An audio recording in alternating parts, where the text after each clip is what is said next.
Mi nombre es Aldous Huxley.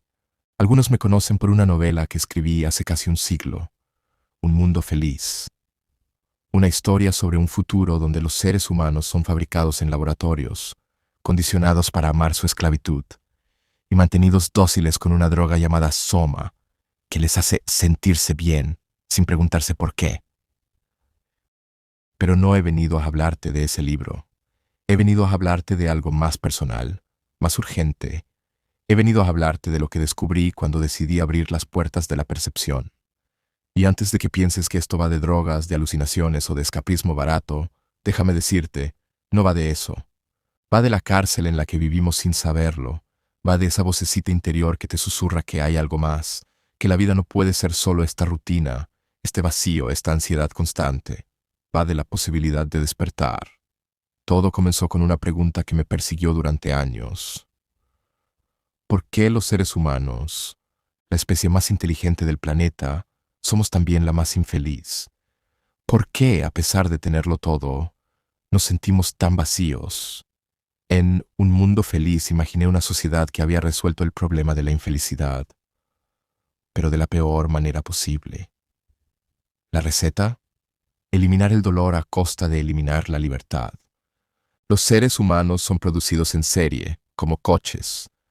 Los alfas son inteligentes, los epsilones son esclavos felices. Se les condiciona desde antes de nacer para amar su destino.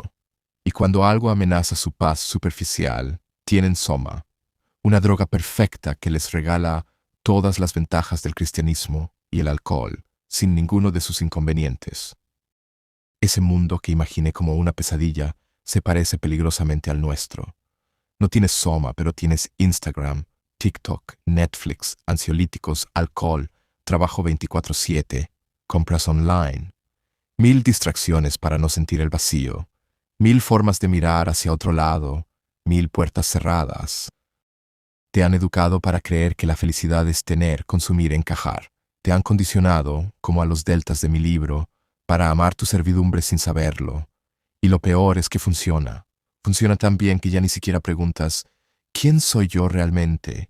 ¿Qué hay más allá de esta jaula de oro? Yo me hice esa pregunta, y la respuesta me llevó por un camino que nunca imaginé. En 1953, ya con 58 años, conocí a un psiquiatra llamado Humphrey Osmond. Él estaba investigando los efectos de una sustancia muy particular, la mescalina, el alcaloide activo del peyote, ese pequeño cactus que los indígenas de México han utilizado durante siglos en sus rituales sagrados. Osmond me habló de algo que me fascinó, la posibilidad de que ciertas sustancias, usadas con respeto y con un propósito, pudieran abrir en la mente humana una puerta que normalmente permanece cerrada, una puerta a otra forma de percibir la realidad.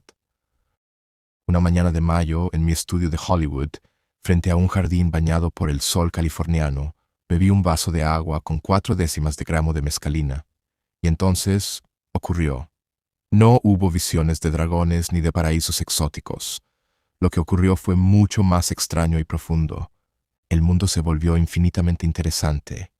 Observé un jarrón con flores, y dejé de ver un jarrón con flores. Vi la esencia de las flores, vi la luz danzando en cada pétalo, la energía palpitante en cada tallo. Los colores eran de una intensidad imposible de describir con palabras. Las sombras no eran ausencia de luz, sino presencia de otra luz. Había un resplandor, una vida, una especie de isnes, lo que podríamos llamar estar siendo, en cada objeto, como si por fin pudiera ver lo que las cosas son realmente, más allá de las etiquetas y los usos que les asignamos. Y entonces llegó la risa.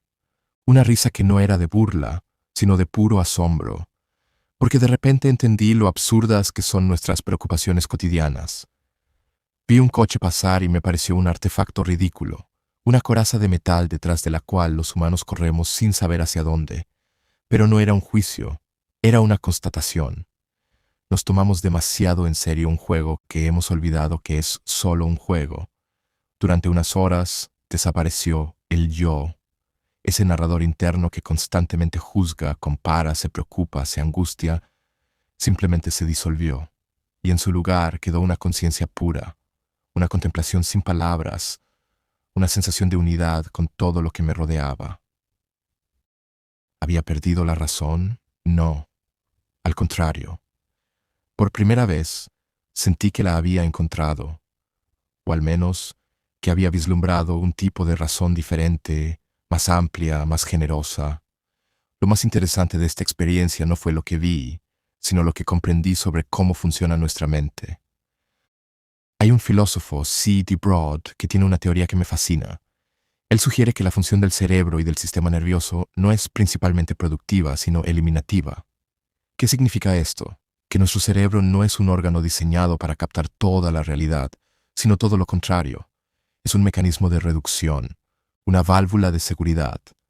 Su trabajo es filtrar la inmensa, abrumadora, infinita cantidad de información que nos llega del universo, para permitirnos sobrevivir en este pequeño rincón del espacio y el tiempo. Piénsalo. Si de repente percibieras todo a la vez, si sintieras la conciencia de cada hoja, de cada persona, de cada átomo, quedarías paralizado. No podrías cruzar la calle, ni trabajar, ni siquiera comer. El cerebro, por tanto, nos protege, nos encierra en una caverna perceptual, como dijo mi admirado William Blake, para que podamos funcionar. Pero esa protección tiene un precio. Vivimos en una realidad disminuida. Nos hemos acostumbrado tanto a las sombras de la caverna que hemos olvidado que existe la luz del sol. Creemos que lo normal es lo único real. Lo que la mescalina hizo, al menos por unas horas, fue inhibir ese mecanismo de filtro. Las puertas de la percepción se abrieron de par en par, y por un instante vi lo que Blake prometía. El infinito en la palma de tu mano y la eternidad en una hora. Vi que la realidad no es un desierto aburrido, sino un jardín exuberante que siempre ha estado ahí, esperando que aprendamos a mirarlo. El problema no es el mundo, el problema son nuestras pupilas contraídas. Pero aquí viene la parte más importante y la que exige más honestidad.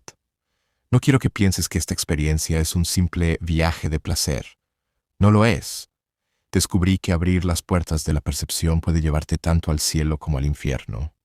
En mi segundo ensayo, Cielo e Infierno, exploré esta dualidad, porque la misma intensidad que te revela la belleza infinita de una flor, también puede exponerte a la fealdad más absoluta, a la angustia más desgarradora. Hay un mysterium tremendum, un aspecto terrible de la divinidad que puede destruir una mente no preparada. La esquizofrenia, por ejemplo, es como un mal viaje del que no se puede despertar. El paciente queda atrapado en un mundo de visiones aterradoras, sin la guía ni el contexto para integrarlas. Por eso siempre insistí, esto no es un juego. No es para adolescentes aburridos ni para buscadores de emociones baratas. Estas experiencias requieren preparación, una mente estable y un propósito claro. Guía, alguien con experiencia que te sostenga si las cosas se ponen difíciles. Contexto, un espacio seguro, sagrado, donde la experiencia pueda desarrollarse sin interrupciones. Mi amigo Albert Hoffman, el descubridor del LSD, me contó una vez una anécdota que lo resume perfectamente. Le recomendé que, para entender realmente el potencial de estas sustancias, no se encerrara en un laboratorio, sino que fuera a una pradera de los Alpes, ingiriera LSD y luego mirara dentro del cáliz azul de una genciana. Ahí, en la naturaleza, en la belleza, es donde la sustancia se convierte en medicina. Ahí, lo químico se encuentra con lo sagrado. Entonces, si no es la droga, ¿qué es? ¿Dónde está la respuesta? Llegados a este punto, muchos se equivocan. Piensan que la sustancia es la experiencia, y no es así. La sustancia es solo una llave, pero la llave no es la habitación a la que abre. La mescalina, el LSD, pueden abrirte la puerta, pueden mostrarte, de forma innegable, que existe una realidad más amplia. Pero una vez que has visto, tienes que aprender a vivir con esa visión. Y para eso, la droga nos sirve. Ahí es donde entra la verdadera sabiduría, la que encontré en las grandes tradiciones espirituales de la humanidad, la que recopilé en mi libro La filosofía perenne. Descubrí que los místicos de todas las épocas y lugares, los sufis, los budistas, los cristianos como el maestro Eckhart, los taoístas hablaban de lo mismo. de esa unión con el todo, de esa disolución del ego, de esa paz que sobrepasa todo entendimiento. Pero ellos llegaban a ese estado sin drogas, llegaban a través de la oración, la meditación, el ayuno, la disciplina, el servicio a los demás. Y aquí llegamos a la gran paradoja, la que me persiguió hasta el final. La mezcalina te da una experiencia contemplativa, sí.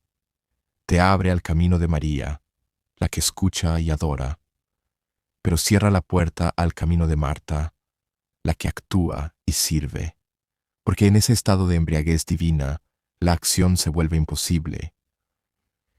¿Quién quiere hacer algo cuando puede simplemente ser? ¿Quién va a lavar los platos cuando está contemplando la infinitud en una mota de polvo?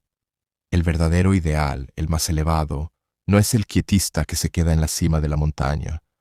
Es el contemplativo activo, el santo que, como dijo el maestro Eckhart, está dispuesto a bajar del séptimo cielo para llevar un vaso de agua a su hermano enfermo. Esa es la sabiduría integrada. Esa es la verdadera revolución, la que no necesita una pastilla para ver lo sagrado, sino que lo ve en medio del caos, en medio del metro, en medio de una discusión, en medio del llanto, la que convierte cada instante en un altar. En los últimos años de mi vida, quise imaginar cómo sería una sociedad que hubiera aprendido esta lección, una sociedad que integrara la ciencia y la espiritualidad, la tecnología y la ecología, el placer y la sabiduría. El resultado fue mi última novela, La Isla. En la isla ficticia de Pala, los habitantes habían creado una cultura donde los niños aprendían desde pequeños a prestar atención al momento presente. Unos pájaros amaestrados les repetían constantemente: atención, atención, aquí y ahora, porque sabían que la única realidad es la que ocurre en este instante. En Pala se utilizaba una droga sagrada, la medicina moksha, que significa liberación, extraída de unos hongos. Pero no se usaba para evadirse, se usaba en momentos clave de la vida, en los ritos de iniciación para que los jóvenes vislumbraran la totalidad de la existencia, en las crisis personales, como ayuda en la psicoterapia, y en el lecho de muerte, para ayudar al moribundo a realizar el tránsito final con paz y conciencia plena. En Pala, la ciencia no estaba reñida con el espíritu. La biología y la ecología estaban por encima de la física y las matemáticas. Se vivía en armonía con la naturaleza, porque sabían que trata bien a la naturaleza y la naturaleza te tratará bien a ti. Daña o destruye la naturaleza, y la naturaleza te destruirá a ti. Pero Pala, mi querida Pala, fue destruida, no por un enemigo exterior, sino por la codicia interior, por la ambición de sus propios líderes, por la incapacidad de resistir la embestida del progreso materialista. La isla cayó, la utopía se desvaneció, y quizás esa es la última y más dura lección, que la sociedad perfecta no es posible si los seres humanos no se transforman individualmente, que no podemos construir un mundo nuevo con mentes viejas. Amigo mío, has llegado hasta el final de este viaje conmigo. Has visto lo que vi, has sentido, espero, el atisbo de esa realidad más amplia que se esconde tras la cortina de lo cotidiano. Y ahora viene la pregunta que solo tú puedes responder. ¿Qué vas a hacer con esta visión? No necesitas mezcalina, no necesitas hongos ni ácidos. Lo que necesitas es recordar que la realidad es más de lo que tus ojos te muestran. Recordar que la prisión está en tu mente, no en el mundo. Recordar que puedes elegir en cada instante abrir un poco más tus propias puertas de la percepción. Puedes hacerlo mirando una flor durante 5 minutos sin juzgarla. Puedes hacerlo escuchando a un amigo con atención plena, sin preparar tu respuesta. Puedes hacerlo sintiendo el sol en tu piel como si fuera la primera vez. Puedes hacerlo preguntándote, antes de dormir: ¿he vivido hoy o solo he sobrevivido? El soma de mi mundo feliz está aquí, sí, pero también lo está la medicina moksha.